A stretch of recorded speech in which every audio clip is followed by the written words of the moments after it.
예, 안녕하세요. 저는 숙명여대 법학부의 홍성수라고 합니다. 반갑습니다. 조금 이제 불편한 얘기부터 시작을 하려고 합니다. 우리나라 여자들이 다 취직을 해서 우리나라의 GDP가 낮다. 여대생들은 매일 스마트폰이나 예쁜 옷이나 구경한다. 그래서 불행한 거다. 자, 이 말들은 실제 대학교에서 한 대학 교수가 수업 시간에 했던 그런 말입니다.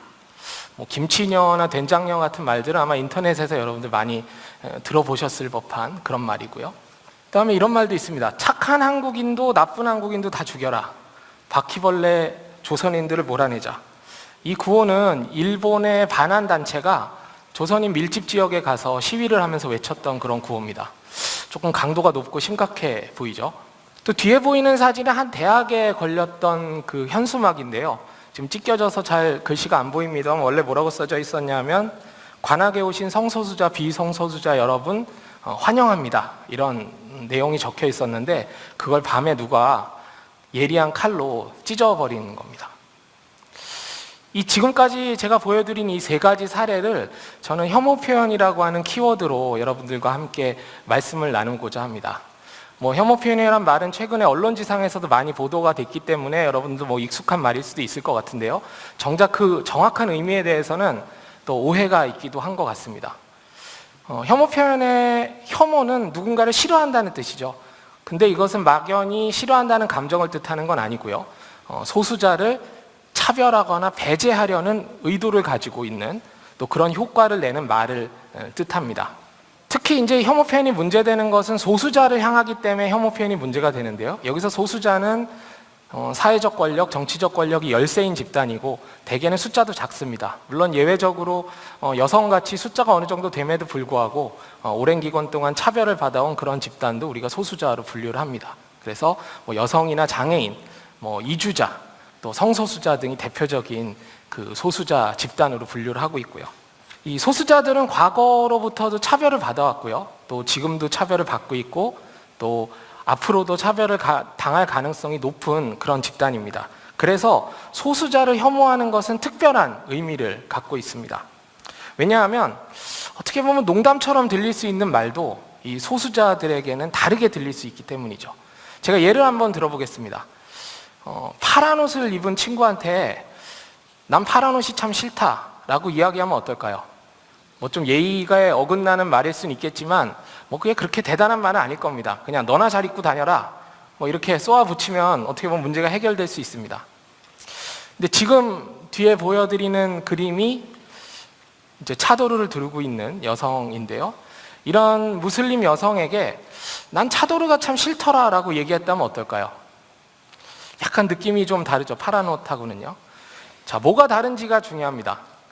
어떤 사회에서는 무슬림은 차별받는 소수 종교 집단입니다. 그래서 그들에게 차도로 들은 사람이 싫더라라고 이야기하는 것은 간단한 문제가 아닙니다. 그 말 자체가 그들을 차별하고 배제하려는 말일 수 있기 때문입니다.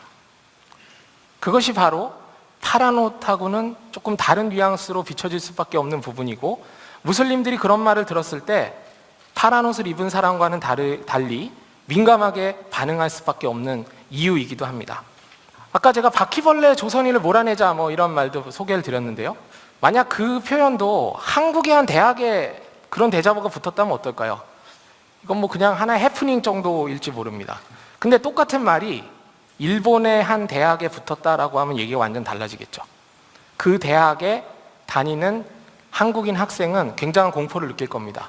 왜냐하면 최근에 반한 감정이 계속 고조되어 왔었고 실제로 반한 시위대가 거리를 활보하기도 했었죠. 그런 상황에서 바퀴벌레 조선인을 몰아내자라는 대자보가 붙었을 때 과연 한국인 학생들이 그냥 대충 웃어넘길 수 있을까요? 지금 말씀드렸던 것처럼 이 차도르가 싫다라는 말을 들은 무슬림이나 또는 바퀴벌레 같은 한국인이란 말을 들은 제일 한국인들은 엄청난 공포를 느낄 수 있습니다. 그것은 그들이 소수자로서 살아온 역사적, 사회적 맥락이 있기 때문이죠. 그래서 우리는 소수자에 대한 혐오는 단순히 싫어함을 드러내는 그런 감정하고는 구분해서 이야기를 하고 있는 것입니다. 아까 이 찢겨진 현수막 말씀드렸는데 저 찢겨진 현수막을 본 이 성소수자 학생들은 어떤 생각이 들었을까요? 아, 이 학교가 나를 환영하지 않는구나. 환영하지 않는 사람들이 있구나. 내 친구들 중에도 저 현수막을 그어버린 것처럼 나를 증오하는 사람이 있을지도 모르겠구나. 이런 생각을 안 할 수가 없습니다. 저 구석에서 누군가 쑥덕거리면 저거 내 얘기하는 거 아닌가. 나는 괜히 신경이 쓰이기도 합니다. 학교 다니기 싫고 수업 듣기도 싫을 수 있습니다. 만약 똑같은 일이 회사에서 있었다면 아마 회사 다니기가 싫을지도 모릅니다. 그래서 혐오 표현에 관한 세계적인 연구자인 제레미 월드론은 이렇게 얘기합니다. 혐오 표현의 해악을 소수자들의 사회적 지위를 훼손하는 것에서 찾는 것이죠. 즉, 정상적인 지위를 가지고 평등하게 다른 사람들과 더불어 함께 살아가야 되는 그 소수자의 지위를 박탈하는 실질적인 효과가 바로 혐오 표현 안에 들어있다는 것입니다. 실제로 제가 작년에 국가인권위원회 연구 용역을 수행했었는데요.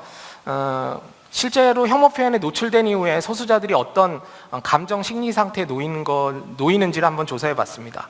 여기에 따르면 두려움이나 슬픔, 이제 혼란스러움, 억압받는 느낌, 자살 충동, 외상 후 스트레스 장애 등 다양한 부정적인 심리 반응과 스트레스성 심리 반응을 겪는 것으로 이렇게 나타났습니다.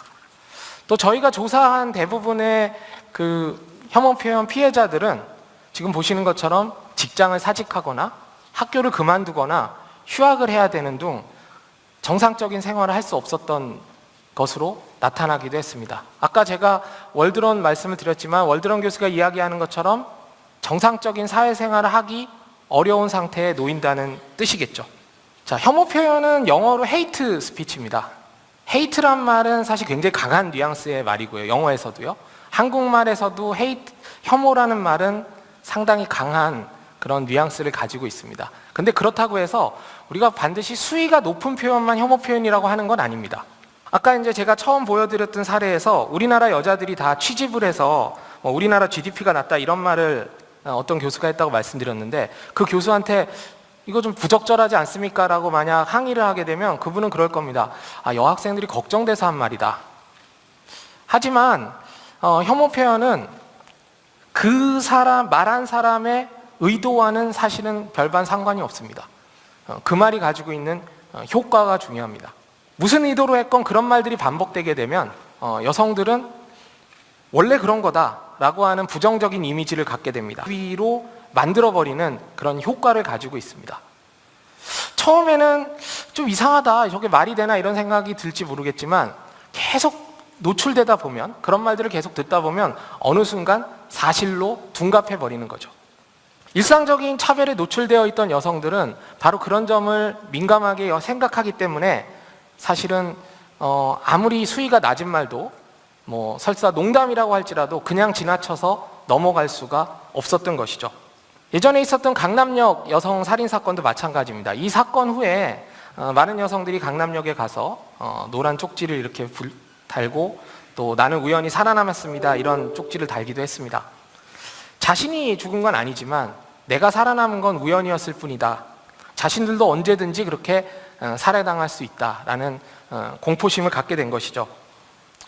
근데 이 강남역 여성 살인 사건 이후에 일부 여성들은 이 여성 혐오 표현에 반대하는 운동으로 그 문제의식을 이어갔습니다. 일상적인 여성 차별에 노출되어 있던 여성들은 김치녀, 된장녀 이렇게 어떻게 보면 가볍게 얘기되는 말들도 그것이 여성에 대한 차별과 배제를 낳는 씨앗이 될 수 있다는 점에 주목을 한 겁니다.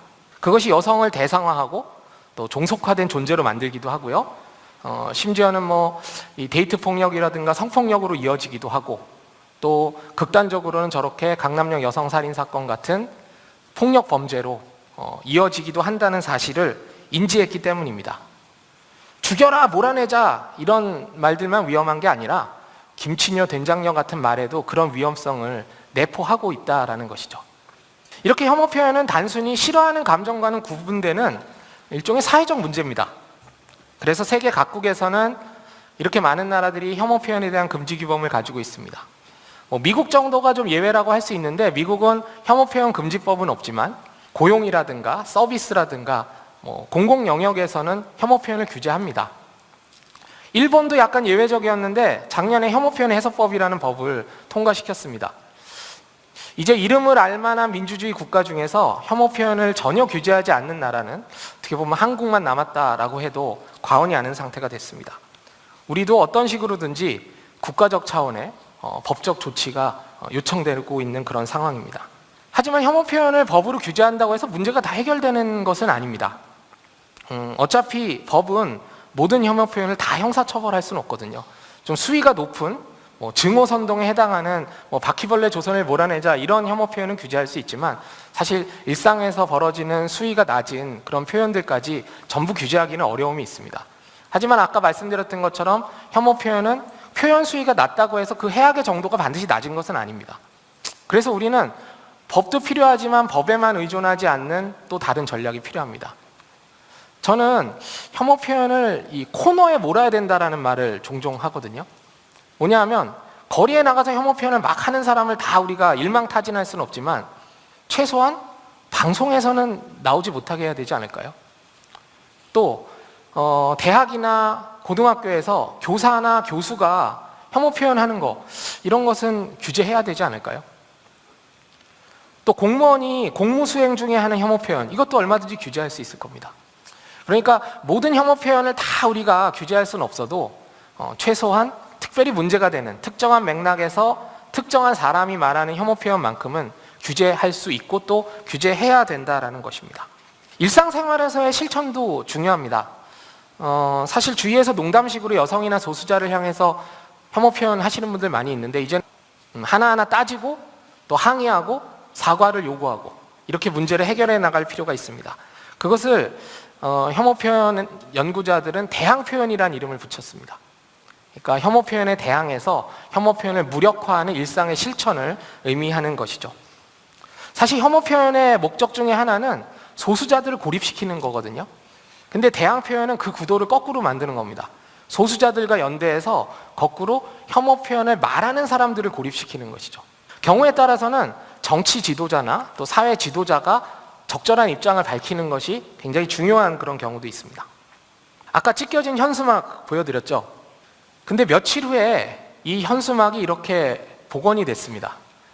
저 현수막을 붙였던 단체에서는 학생들에게 반창고로 그 찢어진 부위를 다시 복구해달라는 요청을 했고 며칠 뒤에 현수막은 저렇게 멀쩡하게 다시 복원이 됐습니다. 자, 이 모습을 보고 아까 이제 제가 공포를 느꼈고 학교를 다니기도 싫었을 거다라고 말씀드렸던 그 성소수자 학생들은 어떤 생각을 하게 됐을까요? 아, 이 학교 좀 다닐만 하다 이제. 나를 지지하는 사람들이 생각보다 이렇게 많구나 라는 감동과 위안을 얻지 않았을까 저는 그렇게 생각해 봅니다. 아마 일상에서 우리가 수많은 혐오 표현에 노출되어 있고 또 그런 사례들도 많습니다. 이제는 그런 혐오 표현들의 하나하나에 맞서서 우리가 적극적인 실천을 해야 될 때가 아닌가 싶습니다. 그런 작은 실천들이 하나하나 모인다면 아마 혐오 표현이 발붙일 때는 없어지지 않을까 이런 생각을 해봅니다. 이제 여러분들이 직접 나서서 이 찢겨진 현수막에 반창고를 붙일 차례입니다. 제 강의는 여기까지 하겠습니다. 감사합니다.